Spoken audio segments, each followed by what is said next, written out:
Ya, como les decía, estamos con nuestro panel de alcalde, Claudio Castro, alcalde de Renca. ¿Cómo está acá, alcalde? Muy bien, muy buenos días. Jaime Belolio, alcalde de Providencia. Muy buenos días. Oye, y no quiero echarle a perder el café, no se pueden comentar encuestas, pero, como dice un comercial, me contó un pajarito, para decirlo elegantemente, que los próximos debates que organicen los gremios de la construcción, por ejemplo, iban a estar Kass y Jara sentados ahí y no Matei Toa. ¿La han escuchado algo usted, alcalde, que está con Matei?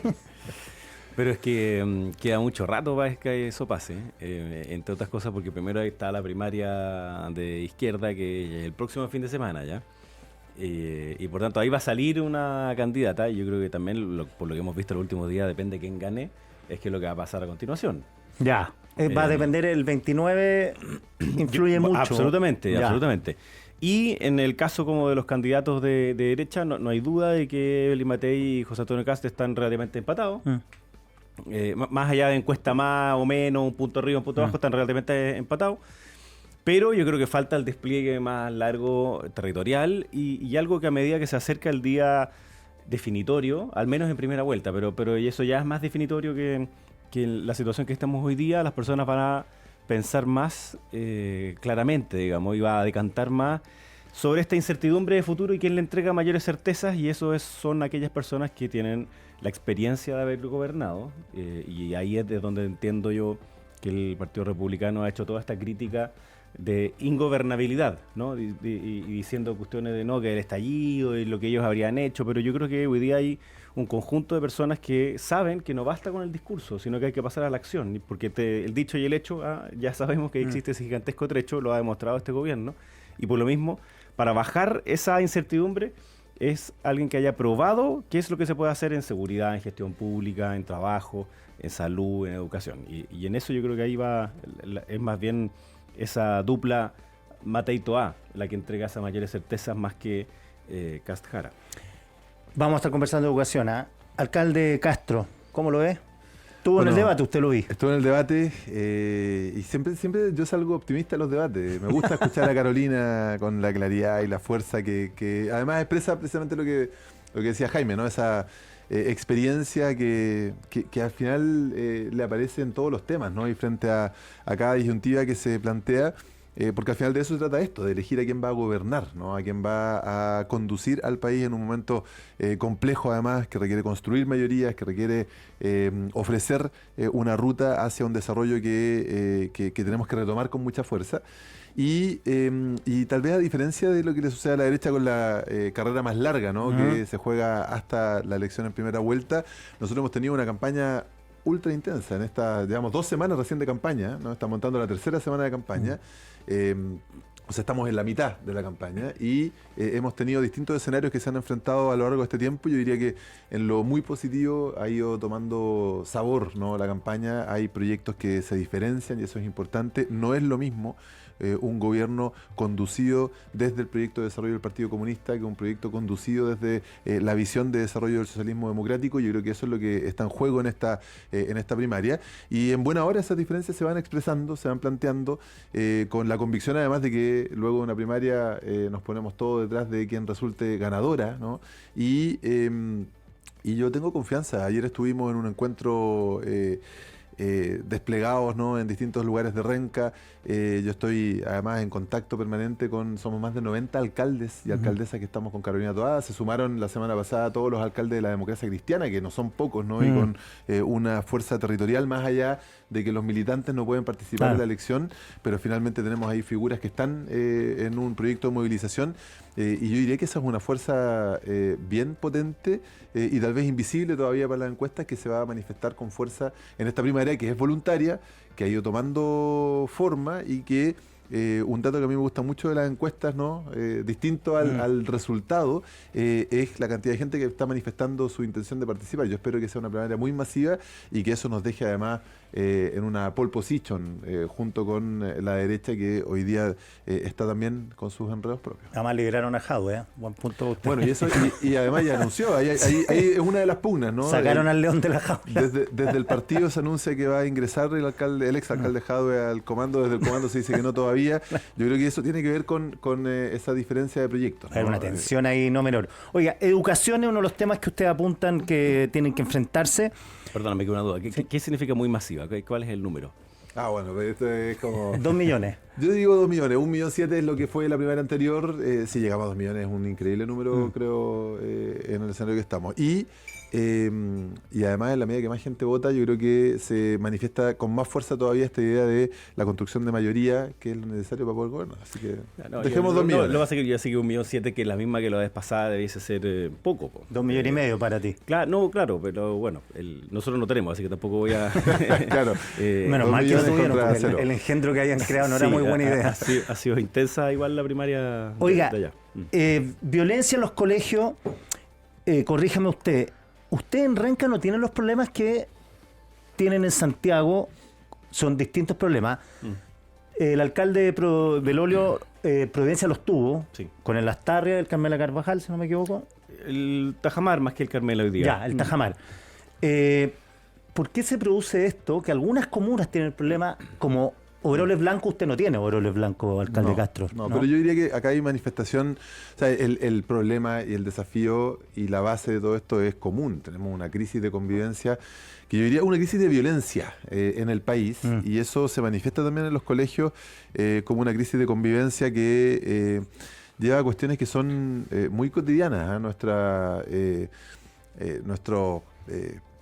momentos más complejos han sido especialmente cuando hay algún tipo de conflicto entre estudiantes que rápidamente se traspasa a las familias. Entonces, usted tiene ese problema. Claro, se transforman en problema de clanes. Hemos tenido situaciones, pero no de clanes de bandas. Ya, de gente común y corriente. Gente común y corriente que identifica que hay un conflicto entre dos niños y busca tomar revancha, ¿cierto? Tratan de pasar por encima del espacio de protección que lo sacan del colegio también. No, ingresan al colegio. ¿Ingresan al colegio? Sí, hemos tenido casos donde ingresan al colegio. Por eso te digo, los colegios han ido desarrollando, y además esto es una cuestión legal, ¿no?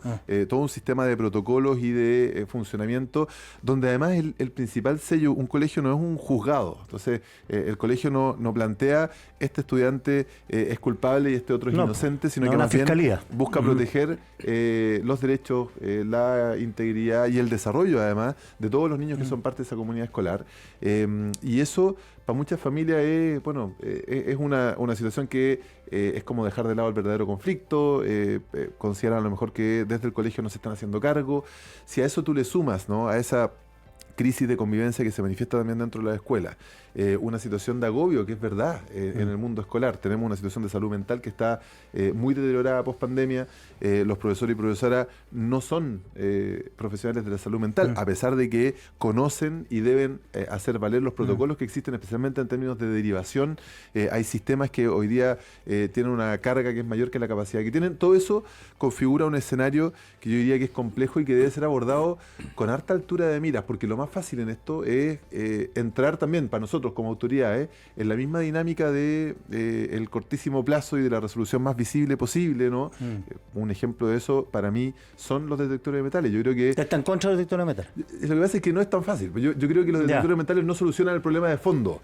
Creo que uno podría evaluarlos, podría implementarlos en casos extremos, pero en ningún caso, si yo pongo un detector de metales, me quedaría tranquilo con que se acabó la violencia en ese colegio. O sea, ya ¿no? tendríamos que estar solucionado. Alcalde Belolio, ¿qué ocurre en Providencia? ¿Usted han tenido episodios de conflicto? Sí, lamentablemente. Digámoslo, entre comillas, no sé si llamarlo así, pero político, más que incidente entre familias.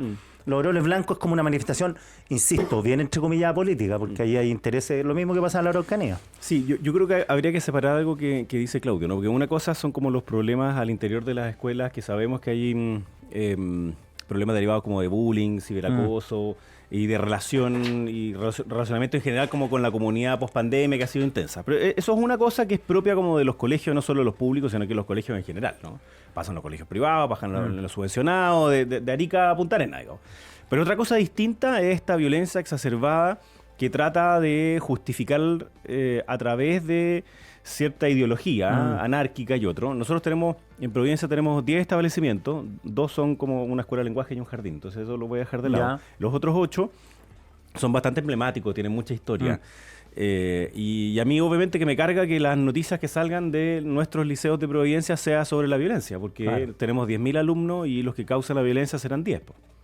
Entonces estamos bastante empeñados en que se muestren las otras cosas que son muy interesantes de nuestros liceos. No sé, en el Liceo 7 nosotros tenemos alumnas que hacen el bachillerato internacional.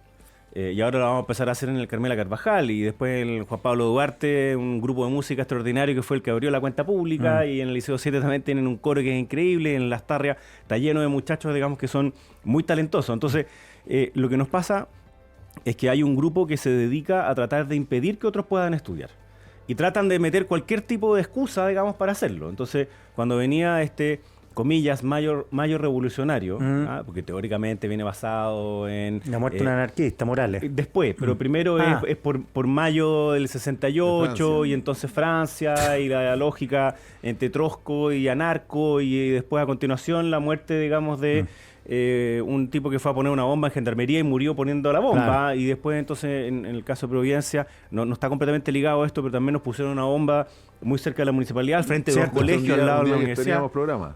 Claro, un día que teníamos programa exactamente, así que tuvimos que hacerlo por teléfono. Entonces, claro, uno se da cuenta que son muy poquititos los que causan un impacto muy grande en la comunidad, porque obviamente imagínate lo que ocurre que salen unos cabros de un liceo y después adentro de la comunidad los más jóvenes, obviamente que quedan con mucho daño. ¿Y son estudiantes? Nos hemos dado cuenta que hay muchos que no son. Ah, ya. O al menos no de nuestros colegios. Ya. O sea, nosotros vemos que en Providencia empiezan a subir unos tipos encapuchados completos que vienen como subiendo por la Alameda, Providencia. Se nota que hay una coordinación, porque en el mismo momento en que tiran ciertas molotov, digamos, no en el INBA ahora, digamos, pero sí al menos en el instituto, después suben, claro. Y están parando afuera y van y queman un basurero y tratan de impedir la marcha, digamos, normal en el tránsito. Entonces, es una comunidad que queda muy violentada por ese tipo de situaciones, a pesar de que son muy poquititos. Y ahí hay algo en que yo creo que hay que cambiar el SAE, que es el sistema de acceso, en varios parámetros, pero uno de ellos es que casi el 10% de mi matrícula de enseñanza media es de Providencia.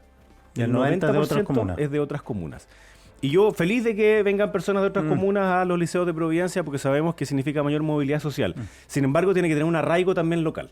Entonces, uno debería tener un mayor porcentaje local para que se pueda generar un espíritu que es distinto. Y segundo, una continuidad mucho más larga. O sea, la probabilidad de que alguien que haya entrado en kinder al colegio y salga de cuarto medio cause este tipo de situaciones es mínima. Ya. En vez de que algunos vienen echados, digamos, llegan por aula segura, por lo que fuera, de algunos liceos de Santiago, entra a la Providencia y su objetivo es causar esa misma disrupción. Cero arraigo.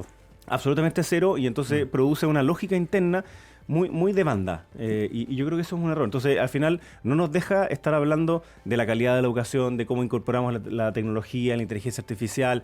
Esto mismo que le decía yo de tener el bachillerato internacional es una cuestión que es súper extraordinaria, digamos. O sea, tenemos estudiantes que son bilingües que después se van a estudiar a Europa. Y sin embargo, en vez de hablar de eso, lamentablemente uno tiene que estar fijándose en los 5 o 10 que lo único que quieren es destruir la educación pública. ¿Detector de metales sí o no? A nosotros nos pidieron los apoderados que lo preguntáramos. Ya. La revisión de mochila y detector de metales.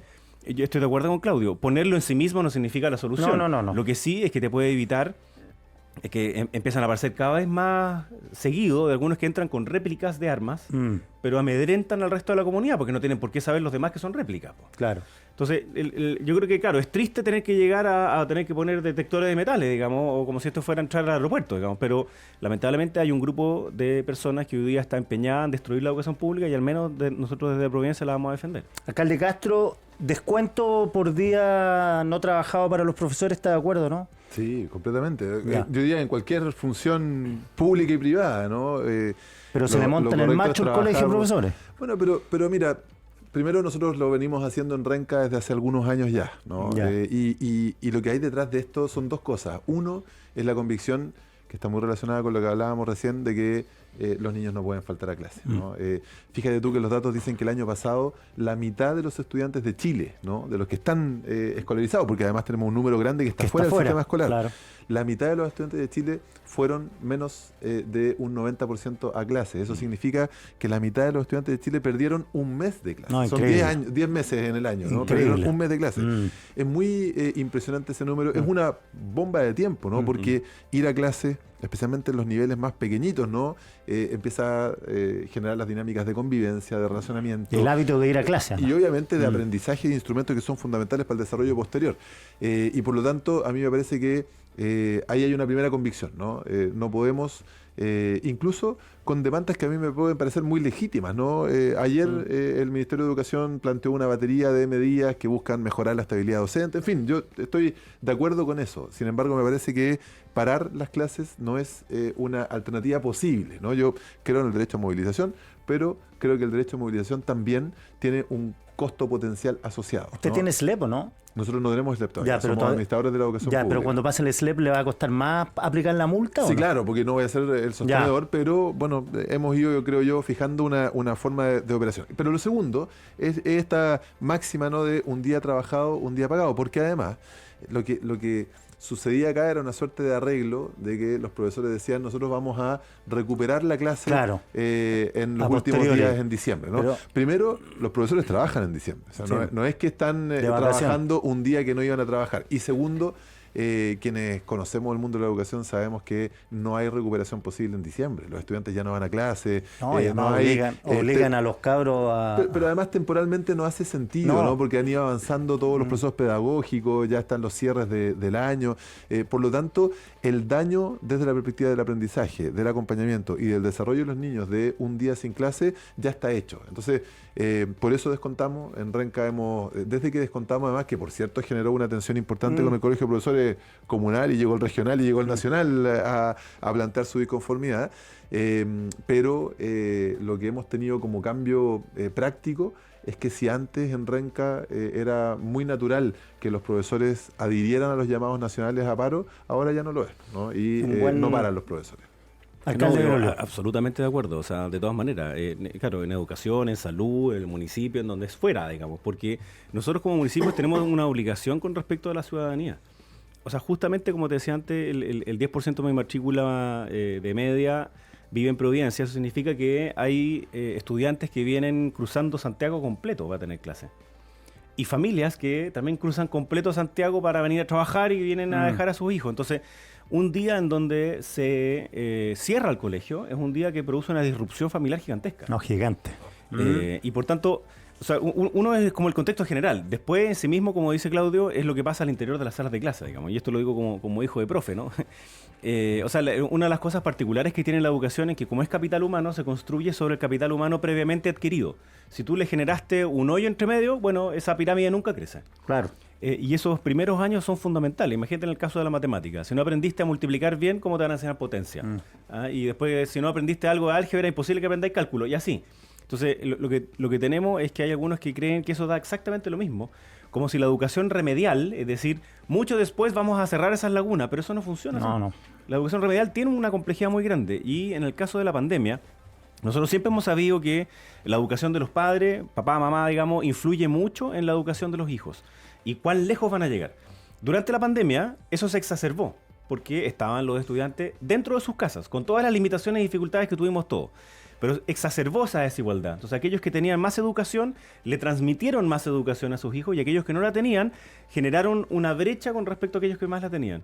Entonces, hoy día lo que deberíamos tener no es menos clases en los colegios, es más clases y mejores clases. O sea, no solo en didáctica, sino que también en sus contenidos, porque vamos a generar una brecha de desigualdad en resultado que es una bomba actual, digamos. O sea, yo creo que ya la estamos empezando a ver en las generaciones que hoy día están entrando a las universidades, y si nosotros queremos que realmente la educación pública sea una alternativa para familias de clase media, para familias de clase media baja, que puedan entrar a las universidades más selectivas, a las carreras más selectivas, hoy día no lo estamos logrando. Se nos acabó el tiempo. Una pregunta cortita. Si usted hiciera un plebiscito por el detector de metal entre los padres, ¿ganaría el sí o no? Bueno, lo mandé a preguntar, así que te puedo contestar más adelante, porque es un tema... Pero en caso sin duda usted... gana el sí. Ya. O sea, gana el sí, pero yo insisto en esto. Eso, mi perspectiva es que eso no significa que es la solución. No. Y creo que es el rol nuestro, ¿no?, como autoridades y de la política también, poder entrar en el debate profundo para poder enfrentar esta situación de raíz.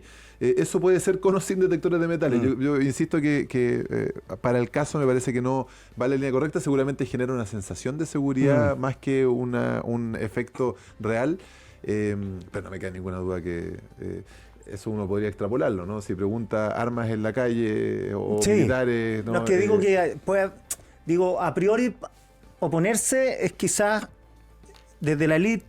Yo no tengo problemas con mi hijo, está en un colegio privado, pero estoy pensando en la gente que no está en colegio privado, que tiene motivo de seguridad, que coincido completamente que no resuelve el problema, sino importemos detectores de metal y solucionamos todos los problemas. Pero puta, la gente de repente lo necesita. Pues. No, y mira, yo creo que hay una necesidad de saber que cuando tú envías a tu hijo o tu hija al colegio, ahí tienes que estar tranquilo, ¿no? Y para que haya educación tiene que haber un medio ambiente que lo permita. Entonces, si tienes que estar escondiéndote porque el otro puede andar con un arma u otro, es imposible que haya educación, digamos.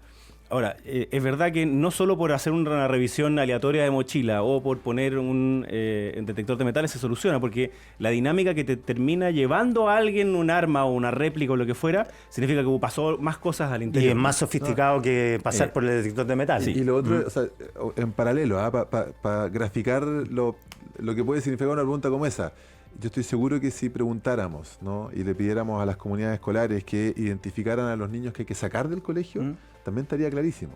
Porque esa es otra demanda que empieza a surgir. ¿No? Hay que echar a las malas juntas. Claro, y de nuevo, el rol del establecimiento educacional y de la comunidad escolar y de la sociedad es que todos esos niños y niñas puedan desarrollarse. Por cierto, que hay algunos que representan un desafío mayor, ¿no? Pero tenemos ahí una... Nosotros tenemos, por ejemplo, en el Liceo de Las Tarrias tenemos 3 jornadas, po.